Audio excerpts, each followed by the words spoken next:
जय भीम, जय भारत, जय संविधान।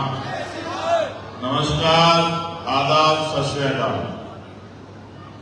सबसे पहले तो क्योंकि ये सच है कि काफी लंबे समय से आप लोग इंतजार कर रहे हैं, तो देर से आने के लिए इन सबकी तरफ से मैं आपसे माफी चाहता हूं। हम भी काम में लगे हुए थे और बहुत बारिश हुई है अंबाला में। जो पिछला पूरा प्रोग्राम था रोड शो का, वो पूरा डिस्टर्ब हो गया और एक ऐसे हॉल में सभा करके कार्यक्रम खत्म करना पड़ा। फिर ये भी खबर आ रही थी कि आप लोग वहां इंतजार कर रहे हैं, तो हमारे मन में भी इच्छा थी कि जल्दी से वहां पहुंच जाए। तो मैं पुनः आप सबका धन्यवाद देता हूं। सबसे ज्यादा धन्यवाद देता हूं माताओं बहनों का, जिनकी संख्या आज बहुत बड़ी संख्या में जो यहाँ मौजूद है। मैं बुजुर्गों का भी धन्यवाद देता हूँ जो मुझसे उम्र में बड़े सीनियर लोग, और सबसे ज्यादा धन्यवाद महिलाओं के बाद देता हूँ अपने नौजवान साथियों को, जो हमेशा मेरी ताकत बनके मेरे साथ खड़े हैं। मैं अपनी बात को शुरू करते हुए सभी धर्मों में जन्मे सभी संतों, गुरुओं और महान पुरुषों को नमन करता हूं, और यहाँ उपस्थित आजाद समाज पार्टी, भीम आर्मी और जेजेपी के सभी नेताओं का, जो इतनी लंबे समय से यहाँ मेहनत कर रहे हैं, उनका भी मैं धन्यवाद करता हूं। सम्मानित साथियों, अभी हमारे जगाधरी से प्रत्याशी भाई डॉक्टर अशोक भी बोल रहे थे। जब मैं इनसे पहली बार मिला था तो मैं सोचता था कि आदमी चुनाव में जाके बोला क्या करेगा, लोग ये तो बोलता ही नहीं। लेकिन आज जब मैं इनको सुन रहा था तो मुझे बड़ी खुशी हो रही थी कि समय आदमी को सिखा देता है, और बाकी जो अपने मन में कुछ संकल्प कर लेता है तो धीरे धीरे वो आगे बढ़ जाता। मुझे आज बड़ी खुशी हुई जब मैंने डॉक्टर अशोक साहब को बोलते हुए देखा। ये कड़वा सच है कि वो राजनीति में पैसा कमाने नहीं आया, क्योंकि वो घर से बड़े संपन्न हैं, अपना कारोबार करते हैं। उन्होंने सेवा भाव से इस बात को चुना, और आप जानते हैं यही नहीं, हमारी पार्टी संगठन के सभी लोग समाज को जगाने, समाज में भाईचारा पैदा करने और उनके अधिकारों की रक्षा करने के लिए सामाजिक काम भी करते हैं और राजनीतिक काम भी करते हैं। मैं आज इस बात से और खुश हूं कि एक बहुत अच्छी तस्वीर इन्होंने मुझे भेज दी। हमेशा लोग डॉक्टर बाबा साहब अम्बेडकर की तस्वीर देते हैं, मानव काशीराम साहब की देते हैं, भगवान बुद्ध की देते हैं, संत श्रोमणी सद्गुरु रविदास जी महाराज की देते हैं, भगवान वाल्मीकि महाराज की देते हैं। लेकिन इन्होंने जो आज तस्वीर मुझे भेज दी, वो किसकी तस्वीर थी? बताओ। फूलन देवी जी, जो कश्यप समाज से आती थी, और उनके साथ इतना अत्याचार हुआ, मैंने उनको पढ़ा है उसमें, लेकिन अपने गद्दार जिन्हें उनके साथ अत्याचार किए, एक एक चुन के उनको मारा, और वो बाद में एक नेता भी बनी। लेकिन उसके साथ घटना कुछ घटी जो आज हमारे बीच में होगी, और चंद्रशेखर भाई की तरह वो भी यहाँ पे लाट थी। इन्होंने एक ऐसी वीरांगना की तस्वीर मुझे दी, भेंट की। मैं इनको विश्वास दिलाता हूं कि जब ये मेरे घर पहुंचेंगे तो वो तस्वीर इनको लगी हुई मिलेगी, क्योंकि वो जो तस्वीर है वो खुद में क्रांति की तस्वीर। अब मैं ये बात बड़ी अच्छा कर रहा है, कोई कुर्सी में बैठवा दो यार। बहुत अच्छा, धन्यवाद, बहुत धन्यवाद। उधर भी कुछ खड़ी है, हम नौजवान लोग खड़े हो सकते हैं और बहनों को खड़ा होना पड़े, माओ को तो ये अच्छा नहीं लगता। मैं धन्यवाद करूंगा भाई का जिसने मदद कराई। सम्मानित साथियों, मैं यहाँ इस मंच पर उपस्थित भाई इंतजार अली गुजर जी जो यमुनानगर से प्रत्याशी हैं, हमारे नेता कमल ब्राड़ा जी, राजेंद्र कश्यप जी, अंकित छजरौली जी, रिजवान भाई, वाजिद भाई, परमानंद जी, गुरविंदर तेलगी जी जो जेजेपी के जिलाध्यक्ष हैं, डॉक्टर सुभाष कश्यप जी, राजेंद्र कुमार जी, बंटी भाई, एडवोकेट मुनव्वर भाई, सीमा जी, बेबी जी, रितु जी, महेंद्रो देवी, राजन भाई, कुणाल भाई, हनी भाई, सुरजीत भाई और नितिन वर्मा जी का धन्यवाद करता हूं और हमारे नौजवान जिलाध्यक्ष प्रदीप जी का भी धन्यवाद करता हूं। आप और मैं जानते हैं कि विधानसभा का चुनाव सर में है। 5 तारीख को यहाँ वोट पड़ेगी। ये वोट को आप बहुत दिनों से लेके आए हैं। जब भी चुनाव आता है विधानसभा लोकसभा का, आप अपनी वोट का प्रयोग करते हैं। मगर सवाल ये है कि आप वोट देते क्यों हैं और वोट से क्या बदलाव होता है। अगर आप वोट नहीं दोगे तो क्या होगा और अगर वोट को सही व्यक्ति को दोगे तो क्या होगा। ये 3-4 चीजें मुझे आपको बतानी है। बाकी आप घर परिवार चलाते हैं, आप बड़े समझदार लोग हैं। पहली बात ये कि आप वोट इसलिए नहीं देते कि जिसको वोट दी है वो आपके घर में बैठ के आपकी बातें सुनेगा। आप वोट उसको इसलिए देते हैं कि जो समस्याएं आप उसके सामने रखेंगे, आपके क्षेत्र की, आपके परिवार की, आपके विकास की, आपके योजनाओं की, तो वो विधानसभा में जाकर उन समस्याओं को उठाएगा और आपकी उन समस्याओं का हल करा के देगा। इसलिए आप वोट करते हैं। दूसरा, अगर आप वोट नहीं करोगे तो इस देश में लंबे समय तक वोट का अधिकार सब लोगों के पास नहीं था। जब वोट का अधिकार बाबा साहब ने दिलाया, उससे पहले चंद पैसे वाले लोग वोट का अधिकार रखते थे। जब बाबा साहब ने वोट का अधिकार सबके लिए मांगा तो कोई कहता कि ये दलित, पिछड़े, किसान, कमजोर वर्ग के लोग वोट के अधिकार का क्या करेंगे, ये वोट लेके कहां जाएंगे, ये वोट किसको देंगे, ये कुर्सी में क्यों बैठेंगे। तो बाबा साहब ने कहा कि लोकतंत्र तब तक लोकतंत्र नहीं बनेगा जब तक अंतिम व्यक्ति को भी वोट देने का अधिकार नहीं होगा, अपना नेता चुनने का अधिकार नहीं होगा, अपनी सरकार चुनने का अधिकार नहीं होगा। और अंत में हर व्यक्ति को जो 22-23 साल का वोट देने का अधिकार मिला। तो वोट आपका और आपके बच्चों का भविष्य तय करता है, आपके क्षेत्र की और आपके प्रदेश की तरक्की तय करता है। और अगर वोट आप नहीं दोगे तो सरकारें नहीं बनेंगी और सरकारें नहीं बनेंगी तो अंतिम व्यक्ति तक जो भौतिक सुविधाएं पहुंचनी है वो सुविधाएं नहीं पहुंचेगी और लोगों की जिंदगी आसान नहीं बनेगी, परेशानियां खड़ी हो जाएगी। अब होगा क्या अगर आपने सही आदमी को वोट दी। अब तक आप वोट देते आए, कभी भाजपा को वोट दी, कभी कांग्रेस को वोट दी। भाजपा को वोट दी तो उन्होंने किसानों के खिलाफ कानून बना दी, किसानों को आवाज उठाने में लाठों से पीटने का काम किया। कमजोर वर्गों ने अगर अपने हितों की आवाज उठाई तो उनको कुचलने का काम किया। नौजवानों ने आवाज उठाई, रोजगार मांगा तो उनको पीटने का काम किया। पहलवान बेटियों ने जुल्म के खिलाफ लड़ाई लड़ी तो पहलवान बेटियों को घसीटने का काम किया। यहां तक कि अगर महिलाओं ने आशा, आंगनबाड़ी, भोजन माता, अगर किसी भी कर्मचारी ने पेंशन के लिए, वेतन वृद्धि के लिए आवाज उठाई तो उन्होंने उसको कुचलने का काम किया। और आपकी वोट लेके और प्रदेश को लूट के भ्रष्टाचार के गड्ढे में धकेलने का काम किया।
कार्यकर्ताओं के घर करेंगे।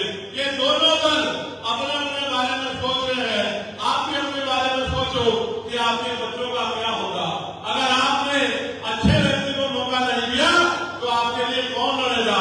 एमपी एमएलए तो बहुत बन गए, क्या किसी ने आपके क्षेत्र में 2 गंदे लगे इसके बाद भाई एमपी एमएलए तो बहुत बने, क्या आपके क्षेत्र में अच्छे अस्पताल बने, अच्छे स्कूल खुले, अच्छे कॉलेज बने, यूनिवर्सिटियां बने, माता बहनों को कुटीर उद्योग लगाकर रोजगार मिले, पढ़े लिखे बच्चों को विदेश में पढ़ने का मौका मिले, और तो और उद्योग धंधे लग गए, बेरोजगार नौजवानों को रोजगार मिले। क्या किसने आवाज उठाई किसने आवाज?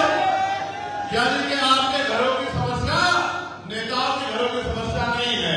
इस गुंडा राज को जो भाजपा का चल रहा है, जो जाति के आधार पर लोगों पे जुल्म करता है, जो धर्म के आधार पर जुल्म करता है, जो धार्मिक स्थलों को कुचलता है, इन दोनों लोगों को अगर आपको सबक सिखाना है तो पढ़े लिखे लोगों को मौका देना पड़ेगा। वो पढ़े लिखे लोग जब अशोक भाई को टिकट दिया गया तो पुराने बहुत सारे नेताओं ने मजाक उड़ाई कि बताओ भाई अब ये कस्टर समाज का भी आदमी एमएलए बन के कुर्सी पे बैठेगा। ये कस्टर समाज के लोग कब से एमएलए बनने के बारे में सोचने लगे हैं। मेरे तक भी बात आई, मुझे कहा गया टिकट बदल दो। ये कस्टर समाज के लोग इन्होंने तो अभी सही तरह से सरपंची भी नहीं देखी, विधानसभा में कैसे जाएंगे। मैंने ये कहा कि आपके घमंड को इस बार जगाधरी में रहने वाला कस्टर समाज ही वोट की चोट से तोड़ कर दिखाएगा। और कस्टर समाज ही नहीं, मैं अपने पूरे पिछड़े समाज से कहना चाहता हूँ।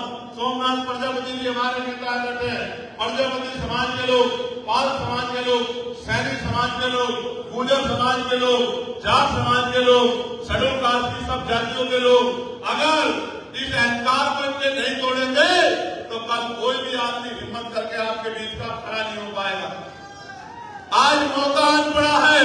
जिस तरह से हमेशा आपने मेरी एक आवाज पे यहां से लेकर दिल्ली तक, सहारनपुर तक, चंडीगढ़ तक हमेशा मेरी ताकत बढ़ाने का काम किया, वो ताकत जो सड़कों में आपने मुझे दी, उसी ताकत को जब वोट के रूप में आपने बदला और नगीना से मुझे एमपी बना के भेजा, तो बताओ पार्लियामेंट में आपके हितों के लिए आवाज उठाई या नहीं उठाई? बताओ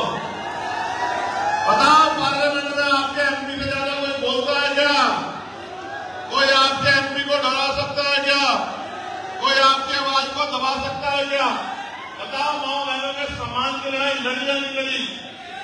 देखो, जब मैं सड़कों में था तो जेल भी जाता था, 16 महीने नहीं जमता था। मैंने मुकदमे भी खेले, लाठियां भी खाई, और जब इससे आगे बढ़ के मैंने संकल्प कर लिया कि करूंगा नहीं, सेवा करूंगा, तो गोलियां भी खाई। ये गोलियां मेरा रास्ता नहीं रोक सकती, ये लाठियां मुकदमे नहीं रोक सकती। जिस तरह आपने उधर के लोगों ने मुझे ताकत दी, अगर यहाँ वोट की ताकत आपने भाई अशोक को दी, मैं आपको ईमानदारी से कहता हूँ, विश्वास से कहता हूँ कि आप देखना भाई अशोक, जिस तरह मैं दिल्ली पार्लियामेंट में दहाड़ता हूँ, आपके हितों के लिए चंडीगढ़ में खड़े होकर दहाड़ा करेंगे, और आपको घर में बैठ के गर्व होगा कि इस बार हमने एमएलए बड़ा बहादुर चुना है। और आप ये देखो, जिस तरह के हालात है, ना कांग्रेस की हवा है, ना भाजपा की हवा है, जेजेपी एसपी के लोग मजबूती से मेहनत कर रहे हैं। हो सकता है सत्ता की चाबी हमारे हाथ में हो, तो आज का आपका एमएलए हो सकता है कल वरिष्ठ बन के आपकी सेवा करे और आपके क्षेत्रों में काम, धंधे, रोजगार और आपकी जो समस्या है उनका हल करे। यहाँ के प्रशासन, पुलिस को भी मुझे कहना, यहाँ नशे का कारोबार बड़ा भरपूर रहा है और माए बहनें घरों में परेशान रहती है। नौजवान बच्चा, इसको प्रदेश और देश की सेवा करनी है, वो नशे में डूब रहा है। माँ बहनों को चिंता है कि ये नशे का कारोबार बिना पुलिस के समर्थन के, बिना सरकार के समर्थन के फलता फूलता नहीं है। तो मैं पुलिस के लोगों से भी और प्रशासन के लोगों से भी कहना चाहता हूँ कि सारे कर्मचारी तो पूरे नहीं होते, हम तो पुलिस के अधिकारियों की कर्मचारियों की लड़ाई लड़ते हैं। लेकिन अगर आप इस तरह से इन नशाखोरों का समर्थन करोगे या इनकी मदद करोगे, तो फिर आपके खिलाफ भी सख्त कार्रवाई आने वाले कल में हम लोगों को करवानी पड़ेगी। उसके बाद दोबारा कोई अधिकारी कर्मचारी अपने निजी स्वार्थ के लिए दूसरों के घरों सम्मानित साथियों, अगर लोकतंत्र में हमारे पास हथियार है तो वो वोट का हथियार है। आप 10 रुपए का सामान खरीदोगे और सामान में कोई कमी हुई तो वापस दुकान को जाके दुकानदार से कहोगे कि भैया तेरा सामान खराब है, ये सामान बदल के दूसरा सामान दे दे। अगर वो नहीं मानेगा तो भारतीय संविधान ने, कानून ने आपको अधिकार दिया कि आप कंज्यूमर कोर्ट चले जाओ और उसके खिलाफ कंप्लेन कर दो और उसको मुआवजा जो है देना पड़ेगा। लेकिन जब आप करोड़ों रुपए से कीमती वोट को एक बार डाल देते हो तो 5 साल वो नेता आपकी सुनवाई भी न करे, आपकी बस्ती में भी न आए, आपसे मिले भी नहीं, आपकी आवाज भी न उठाए, धोखा भी दे दे तो आप उसका कुछ नहीं कर सकते। 5 साल बाद के खिलाफ वोट डाल सकते हो। मैं आपसे कहना चाहता हूँ, किसी के खिलाफ और किसी के विरोध में नहीं, अपनी ताकत बनाने के लिए वोट डालिए। क्योंकि मैं फिर से दोहराता हूँ, आप 10 रुपए का सामान लेने जाओगे, 4 बार सामान को देखोगे, सामान खराब तो नहीं है, सामान पुराना तो नहीं है, सामान का पैकेट फटा हुआ तो नहीं है, माल पूरा है या नहीं है, लेकिन करोड़ों रुपए से कीमती वोट डालने के लिए जाते हो तो एक बार नहीं देखते कि जिसको वोट दे रहे हैं ये आपके लिए कभी खड़ा हो जाएगा नहीं हो जाएगा, आपकी लड़ाई लड़ेगा नहीं लड़ेगा, आपकी मदद करेगा नहीं करेगा, आपके बच्चों को रोजगार दिलाने में और आपकी क्षेत्र की समस्या खत्म करने में आपका साथी बनेगा नहीं बनेगा। आप पैसे वालों को वोट देते हो, ताकत वालों को वोट देते हो, वो वोट देके घर में चले जाते हैं, वो अपने परिवार के बारे में सोचते हैं आपके परिवार का क्या होगा।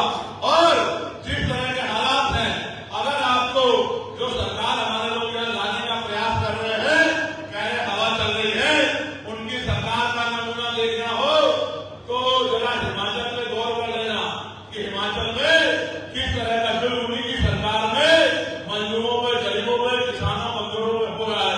मैं तो आपको ये कहना चाहता हूँ, आप इतनी ताकत बना दो बीजेपी एसपी की कि सत्ता की ताकत आपके हाथ में रहे, फिर आप देखना कि आपको रोजगार के लिए किसी दूसरे क्षेत्र में नहीं जाना पड़ेगा, किसानों को फसल की दाम के लिए सड़कों में आंदोलन नहीं करने पड़ेंगे और कोई बहन बेटी के सम्मान के खिलाफ एक शब्द नहीं कह पाएगा। जुल्म करना तो बहुत दूर की बात है। आप मेरा मित्र जानते हो, आपका आशीर्वाद से मैं यहाँ तक आया हूँ, मैं आपसे मदद मांगने आया हूँ कि भाई अशोक जी को वोट की ताकत से 5 तारीख को जिताकर भेज देना और अपनी समस्याओं को एक कागज में लिख के चंद्रशेखर आजाद को दे देना। अभी तो हम लोग शुरू हुए हैं, अभी से घबराहट पैदा हो गई है दलों में, अभी से झूठी साजिशें हो रही है। मैं आपको विश्वास दिला कहता हूँ, अभी हालात ऐसी है कि हम लोग जगाधरी भी तेजी से आगे बढ़ रहे हैं, सडौरा भी तेजी से आगे बढ़ रहे हैं, अम्बाला शहर भी तेजी से आगे बढ़ रहे हैं और रादौर भी, यमुनानगर भी तेजी से आगे बढ़ रहे हैं। जनता का आशीर्वाद हमारे साथ रहा तो मजबूत ताकत आजाद समाज पार्टी जेजेपी हरियाणा में बनेगी। और अभी तो 1 मेंबर ऑफ पार्लियामेंट है आपका, एक अकेला सब पे भारी, और जहां आपके 4-5 एमएलए बन गए तो चंडीगढ़ में बैठ के सरकारें सबसे पहले आपके बारे में सोचा करेगी कि यमुनानगर, जगाधरी, अम्बाला, रादौर, सडौरा के लोगों के लिए क्या होना है। सम्मानित साथियों, माओ बहनों, एक संदेश मेरा जरूर लेके जाना साथ में। जिस तरह सरकारें आपके आरक्षण को और आपकी जो समस्याएं हैं उनको खत्म करने का प्रयास कर रही है, और एक मांग मेरे आगे रखी थी कि महर्षि कश्यप जी के उस पर उनकी जयंती पे राष्ट्रीय अवकाश होना चाहिए। मैं पूरे अपने पिछड़े समाज के लोगों को, कश्यप समाज के लोगों को विश्वास दिलाता हूँ कि इस बार पार्लियामेंट में मैं जोर शोर से आवाज को उठाऊंगा कि कश्यप, महर्षि कश्यप जयंती पे राष्ट्रीय विकास होना चाहिए।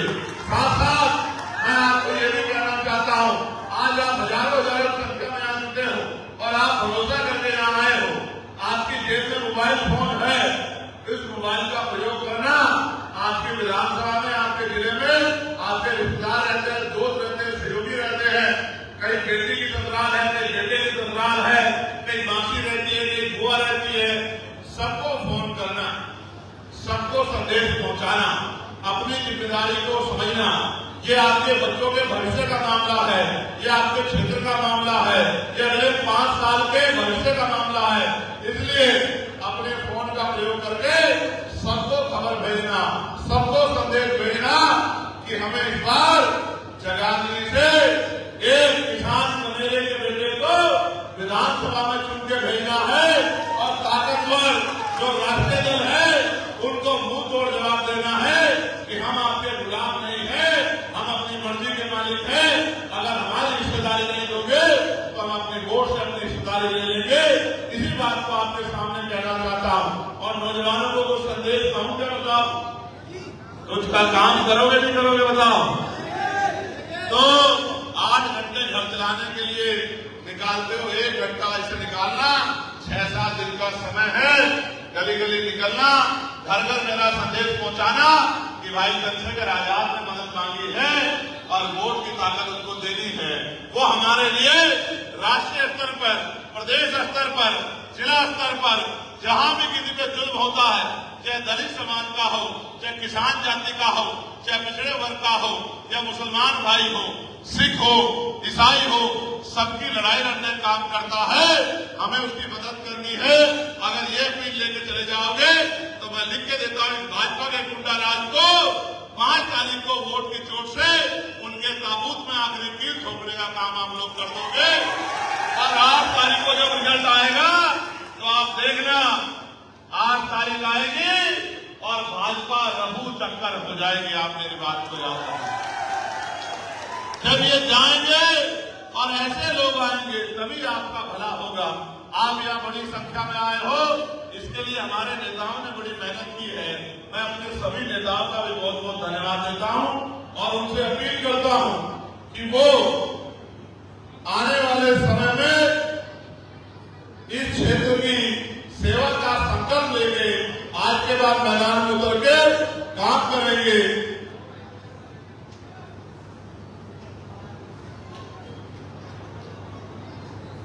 भाई चंद्रशेखर आजाद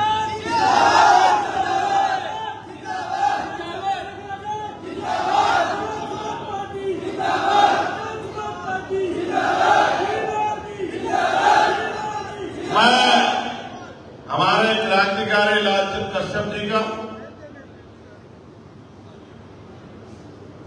रमेश कश्यप जी का, राम कुमार कश्यप जी का, राजेश कश्यप जी का और ये ज्योति एंड पार्टी जो है जिन्होंने बाबा साहब के गीत सुनाए। मैं तुमसे ज्यादा मिला नहीं हूं, लेकिन मैं आपको भी मंगल कामनाएं देता हूं और भविष्य में हम एक प्रकोष्ठ बना के आप लोगों को सीधे सरकार से आने वाले क्रम में जोड़ेंगे और सांस्कृतिक प्रकोष्ठ को बढ़ावा देंगे।